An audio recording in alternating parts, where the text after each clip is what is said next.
Hello வணக்கம். இது உங்கள் சிவி ஜோன். எல்லாரும் எப்படி இருக்கீங்க? இப்போ பார்த்தீங்கன்னா ஒரு சம்பவம் ஆல்ரெடி ஒரு வீடியோ போஸ்ட் பண்ணியிருந்தேன். அதில் வந்துட்டு நம்ம அருண்குமாருக்கும் ஜாக்லினுக்கும் பயங்கரமாக முட்டிச்சு. காரணம், ஜாக்லின் வந்துட்டு பார்த்தீங்கன்னா ஒரு சில விஷயங்களை வந்து பர்சனலாக அட்டாக் பண்ண மாதிரி ஒரு விஷயம் நடந்ததுனால தீபக் அப்புறமா இன்னும் ஒரு சில பேர் வந்து கம்ப்ளைண்ட் வந்து அருண் பிரசாத் கிட்ட வச்சதுனால அதை வந்துட்டு பிரின்சிபல் கிட்ட போய் அது ஒரு பிரச்சனையாக வந்து அங்கே வந்துட்டு இவங்களுக்கும் அதாவது ஜாக்லினுக்கும் அருண்குமாருக்கும் செம்மையாக முட்டிக்கிட்டு அதுக்கப்புறம் கடைசியாக வந்து அவங்க என்ன பண்ணுறாங்கன்னா வேலையை ரிசைன் பண்ணுற மாதிரி அவங்களோட ஐடி கார்டை கைட்டு அங்கே வச்சுட்டு அப்படி கிளம்பின விஷயங்கள்லாம் நீங்கள் பார்த்துருப்பீங்க. ஆல்ரெடி நான் அந்த வீடியோ போஸ்ட் பண்ணியிருக்கேன். இப்போ போனவங்க ஸ்ட்ரெயிட்டாக பார்த்தீங்கன்னா அதுவும் அதுக்கு முன்னாடி வந்துட்டு தீபக் காலில் விழுந்திருப்பாங்க. அந்த ப்ரொமோ 4 நடந்த விஷயங்கள் இப்போ தான் நடந்துச்சு. ப்ரொமோ 2 வந்த விஷயங்கள். ஸோ காலில் விழுந்திருப்பாங்க.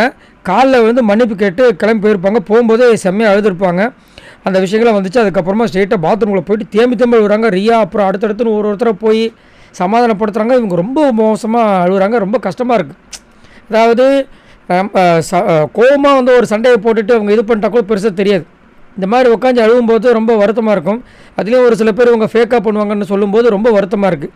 ஏன்னா அழுகையில் என்னங்க ஃபேக்கு, ஜாக்லினுக்கும் மனசுன்னு ஒன்று இருக்கும்ல, அவங்க என்ன வேணுட்டுமா அழ போகிறாங்க அப்படின்ற மாதிரி தோணுச்சு. அது மட்டும் இல்லாமல் அங்கே வந்துட்டு அவங்களுக்கு என்ன ஒரு வருத்தம்னா நிறைய பேர் வந்துட்டு இன்னுமே அவங்க வந்து இதை வந்து ரிஜிஸ்டர் பண்ணுறாங்க நான் செய்கிற ஒரு விஷயத்தையும் வேறு மாதிரி காமிக்கிறாங்கன்ற ஒரு எண்ணங்கள் இருக்குது. இப்போது சமீபத்தில் கூட போன வாரம் வந்துட்டு எல்லாம் நல்லா ஜாலியாக போயிட்டுருக்கு. அவங்க சும்மா சிவனன்னு உட்காந்துருப்பாங்க. அப்போ சௌந்தர்யா வந்துட்டு சாச்சனா ஏதோ பேசும்போது என்ன மச்சான் உன்ன மாதிரியே வந்துட்டு இவ்வளோ வந்து நொய்னு அடுத்தடுத்து அதையே சொல்லி காமிச்சிக்கிட்டே இருக்கா அப்படின்ற மாதிரி ஒன்று விஷயம் சொல்லியிருப்பாங்க.